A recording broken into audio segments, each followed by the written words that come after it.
ನಾನು ಕಾರ್ಯಕ್ರಮದ ಪ್ರಾರಂಭದಲ್ಲೂ ಹೇಳಿದೆ, ನಾವು ಮೀಡಿಯಾ ಟ್ರಯಲ್ ಮಾಡ್ತಾ ಇಲ್ಲ, ಕೋರ್ಟ್ ನಲ್ಲಿದೆ, ಹಾಗೇನೆ ಪೊಲೀಸರ ತನಿಖೆಯಲ್ಲಿದೆ. ಹೀಗಾಗಿ ಸಿ.ಟಿ. ರವಿ ಅವರ ಮಾತನಾಡಿದ್ರೋ ಇಲ್ವೋ ಆ ಚರ್ಚೆಗೆ ನಾವು ಹೋಗ್ತಾನೆ ಇಲ್ಲ. This is the responsibility of a responsible media.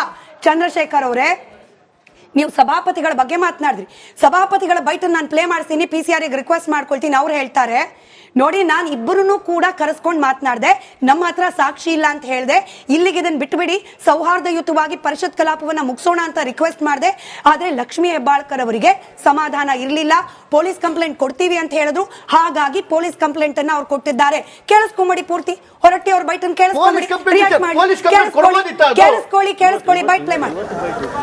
ನಮ್ಮ ಫುಟೇಜ್ ಆಗಲಿ, ನಮ್ಮ ಟಿವಿ ಆಗಲಿ, ನಮ್ಮ ಹೌಸ್ನಲ್ಲಿ ಅದರಲ್ಲಿ ಎಲ್ಲೂ ಯಾವುದೇ ರೀತಿ ಮಾಹಿತಿ ಸಿಗಲಿಲ್ಲ. ನಮಗೆ ಮಾಹಿತಿ ಸಿಗಲಾರ್ದಾಗ ನಾವೇನು ಮಾಡಲಿಕ್ಕೆ ಬರೋದಿಲ್ಲ.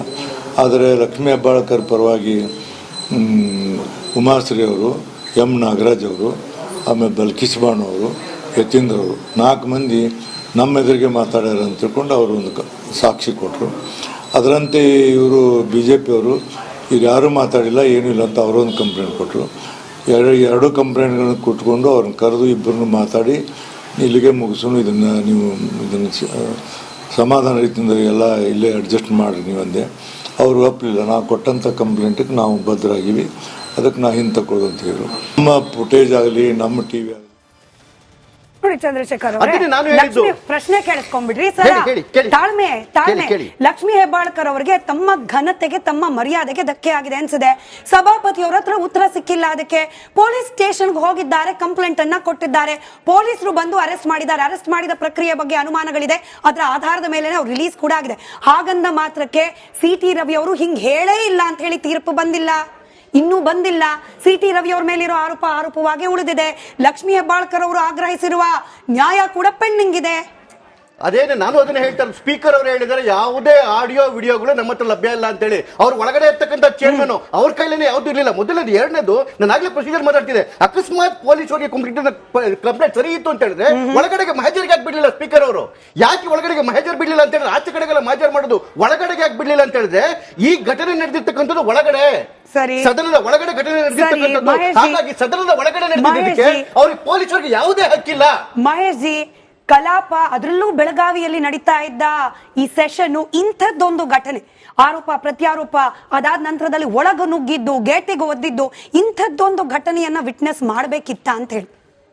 ಬಾಬಾ ಸಾಹೇಬ್ ಅಂಬೇಡ್ಕರ್ ಅವರ ಸಂವಿಧಾನದ ಅಡಿಯಲ್ಲಿ ಎಲ್ಲರಿಗೂ ಸಹ ರೂಪಿತವಾದಂತ ಕಾನೂನು ಈ ದೇಶದಲ್ಲಿದೆ. ಯಾವಾಗ ಕಾನೂನು ಈ ದೇಶದಲ್ಲಿ ಇದೆಯೋ, ಯಾವಾಗ ಸೆಷನ್ಸ್ಗಳು, ಅಧಿವೇಶನಗಳು ಈ ದೇಶದಲ್ಲಿ, ಈ ರಾಜ್ಯದಲ್ಲಿ ನಡೀತವೆಯೋ, ಅಂತದನ್ನ ಮನಸ್ಥಿತಿಯನ್ನ ಕಂಡಂತ ಬಾಬಾ ಸಾಹೇಬ್ ರವರು ಸಭಾಪತಿಗಳಿಗೂ ಸಹ ರೂಲಿಂಗ್ ಅನ್ನ ನೀಡಿದ್ದಾರೆ. ಆ ಸಭಾಪತಿಗಳಿಗೆ ರೂಲಿಂಗ್ ನೀಡಿರೋದು ಎಂಥ ರೂಲಿಂಗ್ ಅಂತ ಹೇಳಿದ್ರೆ, ಸಭಾಪತಿಗಳೇ ಸುಪ್ರೀಂ. ಇವತ್ತು ನಾನು ಹೆಮ್ಮೆಯಿಂದ ಹೇಳ್ಕೊಡ್ತೀನಿ ಸ್ಮಿತಾಜಿ, ಇವತ್ತೇನಾದ್ರೂ ಹೈಕೋರ್ಟ್ ನಲ್ಲಿ ಸಿ.ಟಿ. ರವಿ ಅವರಿಗೆ ಜಾಮೀನು ಕೊಟ್ಟಿದ್ದೇ ಆಗಿದ್ರೆ ಅದು 4ನೇ ಅಂಗ ಏನಿದೆ ಮಾಧ್ಯಮ, ಮತ್ತೆ ಇವತ್ತೇನಿದೆ ಈ ರಾಜ್ಯದಲ್ಲಿ, ಈ ದೇಶದಲ್ಲಿ, ಆ ಮಾಧ್ಯಮಗಳಿಂದ ಸಿಕ್ಕಿರುವಂತ ನ್ಯಾಯ ಇವತ್ತು. ಯಾಕೆ ಅಂತ ಹೇಳಿದ್ರೆ ನಿನ್ನೆಯಿಂದ ನಡೆದಂತ ಘಟನಾವಳಿಗಳನ್ನ, ಸತ್ಯಾಸತ್ಯತೆಯನ್ನ ಈ ದೇಶದ ಜನರಿಗೆ ತೋರಿಸಿದ್ದೀರಾ. ರಾತ್ರಿ ಎಲ್ಲ ನಿಮ್ಮದೇ ಮಾಧ್ಯಮದ ಏನು ಕೆಲಸ ಮಾಡ್ತಾರೆ, ಯಾರು ನಿದ್ರೆ ಮಾಡಿಲ್ಲ. ಎಲ್ಲಿ ಪೊಲೀಸ್ನವರು ಹೋಗ್ತಾರೆ, ಎಲ್ಲಿ ಇದು ಮಾಡ್ತಾರೆ, ನಿಮ್ಮನ್ನೆಷ್ಟು ಅವಾಯ್ಡ್ ಮಾಡಿದ್ರು, ಎಲ್ಲವನ್ನ ನುಗ್ಗಿ ಇವತ್ತು ಈ ದೇಶದ ಜನರಿಗೆ ತೋರಿಸಿದ್ದೀರಾ. ನಿಮ್ಗೆ thankful to in our party. ಅಲ್ಲ, ಕ್ರೆಡಿಟ್ ಬೇಡ, ಬ್ಲೇಮ್ ಬೇಡ ಸರ್. ನೋಡಿ, ಇಲ್ಲಿ ಶಂಕರ್ ಸರ್ ಕೂತಿದ್ದಾರೆ, ನಾನು ಖಂಡಿತವಾಗ್ಲೂ ಹೇಳ್ಬಿಡ್ತೀನಿ. ನೋಡಿ, ಒಂದು ಮಾತು ಹೇಳ ಸ್ಮಿತಾಜಿ, ಇವತ್ತೇನಾದ್ರೂ ನಮ್ಮಂತ ಒಬ್ಬ ಸಾಮಾನ್ಯ ವ್ಯಕ್ತಿ, ಸಾಮಾನ್ಯ ಬಡವರೇನಾದ್ರೂ ಈ ರಾಷ್ಟ್ರದ, ಈ ರಾಜ್ಯದ ಗೌರವಾನ್ವಿತ ಮಂತ್ರಿಗಳನ್ನ ಈ ರೀತಿ ಸಂಬೋಧನೆ ಮಾಡಿದ್ದೇ ಆಗಿದ್ರೆ ನಾವಿಷ್ಟೊತ್ತಿಗೆ ಹೆಣವಾಗಿರ್ತಾ ಇದ್ವಿ ಈ ದೇಶದಲ್ಲಿ, ಈ ರಾಜ್ಯದಲ್ಲಿ. ಅಷ್ಟೊಂದು ಆತಂಕನ? ಖಂಡಿತವಾಗ್ಲೂ ಆತಂಕ ಇದೆ. ಇವತ್ತು ಹೆಣವಾಗಿರ್ತಾ ಇದ್ವಿ. ಯಾಕೆ ಅಂತ ಹೇಳಿದ್ರೆ ಸುಪ್ರೀಂ ಕೋರ್ಟ್ ಅಂಜಲ್ ಬರುವಂತ ಹೈಕೋರ್ಟಿನ ಜಡ್ಜ್ ಇವತ್ತು ಕ್ವಶನ್ ಮಾಡ್ತಾರೆ PP ಅವ್ರಿಗೆ, ಯಾವ ಆಧಾರದ ಮೇಲೆ ಇವರನ್ನ ಬಂಧನ ಮಾಡಿದ್ರಿ? ಯಾಕೆ ಅಂತ ಹೇಳಿದ್ರೆ ಮೊದಲು ಹೇಳಿದ್ರಿ, ಸಭಾಪತಿಗಳು ರೂಲಿಂಗ್ ಇದೆ ಸಂವಿಧಾನದ ಅಡಿಯಲ್ಲಿ. ಸಭಾಪತಿಗಳ ರೂಲಿಂಗ್ಗೆ ವಿರುದ್ಧವಾಗಿ ಅರೆಸ್ಟ್ ಮಾಡಬೇಕಾದ್ರೆ ಯಾವ ಆಧಾರದ ಮೇಲೆ ಇವರನ್ನ ಅರೆಸ್ಟ್ ಮಾಡಿದ್ರಿ ಅಂತ ಕೇಳುತ್ತೆ ಹೈಕೋರ್ಟಿನ ನ್ಯಾಯಾಧೀಶರು. ಒಂದ್ ಮಾತು ಹೇಳ, ಇವತ್ತು ಅದಕ್ಕೆ PP ಅವರು ಸಹ ತಮ್ಮ ವಾದದಲ್ಲಿ ಸೋಲನ್ನಪ್ಪಿದ್ದಾರೆ. ನಾವು ಏನ್ ಕೊಡ್ಬೇಕಾಗಿತ್ತು ಹೈಕೋರ್ಟ್ಗೆ ಸತ್ಯಾಸತ್ಯತೆಯನ್ನ ಕೊಡಕ್ಕಾಗ್ದೇನೆ ಇವತ್ತು ಫೈಲೂರ್ ಆಗಿದ್ದಾರೆ ಒಂದು ಕಡೆ. ಎರಡನೇದೇನಪ್ಪಾ ಅಂತ ಹೇಳಿದ್ರೆ, ಯಾವಾಗ ಫೈಲೂರ್ ಆದ್ರೋ ಅಲ್ಲಿಗೆ ಇವ್ರಿಗೆ ನೋಡಿ ನಿಮಗೆ ಯಾಕೆ ಕೊಡಬಾರ್ದು ಏನನ್ನ ಬೇಲನ್ನ ಅಂತ ಹೇಳಿ ಇವತ್ತು ಹೈಕೋರ್ಟ್ ಬೇಲನ್ನ ಘೋಷಣೆ ಮಾಡಿದೆ. ಒಂದು ಕಡೆ ಇಟ್ಕೊಳ್ಳೋಣ. ಎರಡನೇದೇನಪ್ಪಾ ಅಂತ ಹೇಳಿದ್ರೆ, ನೀವ್ ಹೇಳಿದ್ರಿ ಕಣ್ ತಪ್ಪಿಸಿ ಒಳನುಗ್ಗಿ ಬಂದಂತವ್ರು, ಒದ್ದಿ ಒಳಗಡೆ ಕಣ್ ತಪ್ಪಿಸಿ ಒಳನುಗ್ಗಿ ಬಂದಂತವ್ರು. FSI ವರದಿ ನೀವು ಹೇಳಿದ್ರಿ, ಕಾಂಗ್ರೆಸ್ನವ್ರು ಹೇಳಿದ್ರು ಪಾಕಿಸ್ತಾನ್ ಜಿಂದಾಬಾದ್ ಅಂತ ಹೇಳಿ ವಿಧಾನಸೌಧದಲ್ಲಿ ಕೂಗ್ದಾಗ ಇದೇ DK ಶಿವಕುಮಾರ್ ಅವರು ಇವತ್ತು 10 ಬಾರಿ ಹೇಳಿದ್ರು CT ರವಿ ಅವರು ಅಂತೇಳಿ ಆ ಪದವನ್ನು ಯೂಸ್ ಮಾಡಿದ್ದಾರೆ ಮಾಧ್ಯಮದ ಮುಂದೆ. ನಾನು ಪಾಕಿಸ್ತಾನ್ ಜಿಂದಾಬಾದ್ ಅಂತ ನಟರಾಜ್ ಗೌಡ್ರಿಗೆ ಹೇಳಿದ ತಕ್ಷಣ ಮಾಧ್ಯಮದಲ್ಲಿ ಇವರಿಗೆ ಎಲ್ಲಿ ನೋಡಿ ಎಷ್ಟು ಶಕ್ತಿ ಬರ್ತದೆ ನಮ್ಮ ನಟರಾಜ್ ನೋಡಿ ಸ್ಮಿತಾಜಿ, FSL ವರದಿ ಬರೋವರೆಗೆ ಕಾಯ್ದೇನೆ ಅವತ್ತು ಪಾಕಿಸ್ತಾನ್ ಜಿಂದಾಬಾದ್ ಅಂದಿಲ್ಲ ಅಂತ ಹೇಳಿದ್ರು ಇವ್ರೆ. ಯಾರು ಇವರು? ಇವತ್ತು FSL ಬಂದಿದ್ಯಾ, ವರದಿ ಬಂದಿದ್ಯಾ? ಇವತ್ತು ಹೇಳ್ತಾರೆ ಮಹೇಶ್ ಅವತ್ತು ಕಾಯ್ಲಿಲ್ಲ ರಿಪೋರ್ಟ್ ಕೊಟ್ರು, ಇವತ್ತು ಕಾಯ್ಲಿಲ್ಲ ರಿಪೋರ್ಟ್ ಕೊಟ್ಟಿದ್ದಾರೆ. ಅವತ್ತು ಅಂದಿಲ್ಲ ಅಂದ್ರು ಇವತ್ತು ಅಂದಿದ್ದಾರೆ ಅಂತಿದ್ದಾರೆ. ಸಿಎಂ ಅವರು ಮೊದ್ಲೇ ಹೇಳ್ತಾರೆ ಇದು ಏನಪ್ಪಾ ಅಂತ ಹೇಳಿದ್ರೆ ಕ್ರಿಮಿನಲ್ ಅಫೆನ್ಸ್. ಅವತ್ತು ಕ್ರಿಮಿನಲ್ ಅಫೆನ್ಸ್ ಆಗಿರ್ಲಿಲ್ವ ಸಿದ್ದರಾಮಣ್ಣ? ಹಾಗಾದ್ರೆ ಕಣ್ತಪ್ಪಿಸಿ ಒಳನುಗ್ಗಿದ್ದವ್ರು ಇದ್ರಲ್ಲ, CT ರವಿ ಅವ್ರಿಗೆ ಹಿಂಸೆ ಕೊಟ್ರಲ್ಲ 24 ಗಂಟೆ ಒಳಗಡೆ ರಾತ್ರಿ, ಇದರ ಹಿಂದಿದ್ದಂತ ಮಹಾನ್ ಬಂಡೆಯ ಶಕ್ತಿ ಯಾವುದು ಹೇಳಿ? ಯಾವ ಬಂಡೆಯ ಶಕ್ತಿ ಅವರಿಂದ?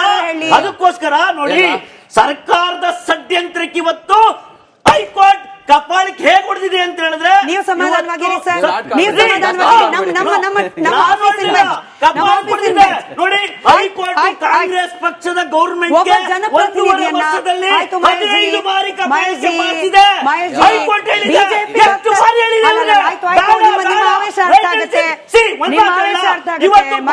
ಬಗ್ಗೆ 1 ತಿಂಗಳು ಹೇಳಿದ್ರಲ್ಲ, ಅವತ್ತಾರು ಕಣ್ಣೀರ್ ಹಾಕ್ಲಿಲ್ಲ. ಇದೇ ವಿಷಯಾಂತರ ಆಗೋದು ಬೇಡ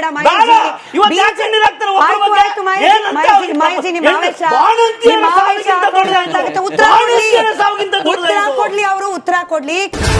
150 ಸುದ್ದಿ, 120 ಇಂಪ್ಯಾಕ್ಟ್. ಸೂಪರ್ 3 ಇಲ್ಲೇ ಡ್ರಾ, ಇಲ್ಲೇ ಬಹುಮಾನ. ಮಾಧ್ಯಮ ಇತಿಹಾಸದಲ್ಲೇ ಮೊದಲು ಪರಿಹಾರ ಪತ್ರಿಕೋದ್ಯಮ.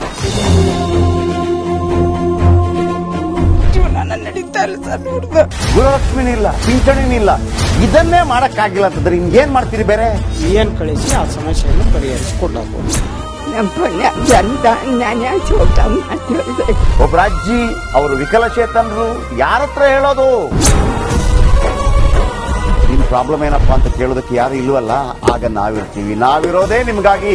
ನಾನು ಇರುವವರೆಗೆ, ಅವ್ರು ಇರುವವರೆಗೆ 1000 ರೂಪಾಯಿ ತಿಂಗಳು ಆಗ್ತೀನಿ. ಆದ್ರೆ ಈ ಕೆಲಸ ಇದೆಯಲ್ಲ, ಯಾವತ್ತೂ ಕೂಡ ಶಾಶ್ವತವಾಗಿ ನಮಗೊಂದು ಒಳ್ಳೆ ನೆನಪನ್ನ ಕೊಡುತ್ತೆ, ನಮ್ಮನ್ನ ಕಾಪಾಡುತ್ತೆ. 24 ಗಂಟೆಯಲ್ಲಿ ಅವರ ಬದುಕು ಬದಲಾಗಿ ಹೋಯಿತು. ನಾವು ರಿಪಬ್ಲಿಕ್ ಕನ್ನಡ, ನೇಷನ್ ಫಸ್ಟ್. ಸಮಾಜ ನಮಗೆ ಬಹಳ ಮುಖ್ಯವಾಗಿರುತ್ತೆ. ನಾವು ಆ ಜಾತಿ ಈ ಜಾತಿ ಅಂತ ನೋಡೋದಿಲ್ಲ. ಸಮಾಜದ ಕಟ್ಟ ಕಡೆ ವ್ಯಕ್ತಿ ಯಾರಿರ್ತಾನೆ, ಅದು ಯಾವುದೇ ಜಾತಿಯವನಾಗಿರ್ಬೋದು, ಯಾರು ಕಷ್ಟದಲ್ಲಿದ್ದಾನೆ ಅವನ ಪರವಾಗಿರ್ತಾನೆ. ಕನ್ನಡಕ್ಕೆ ಧನ್ಯವಾದ. ನಾವು 1 ವರ್ಷದ ನಿರ್ಭೀತ ಪತ್ರಿಕೋದ್ಯಮ ರಿಪಬ್ಲಿಕ್ ಕನ್ನಡ, ಇದು ನಿಮ್ಮ ಧ್ವನಿ.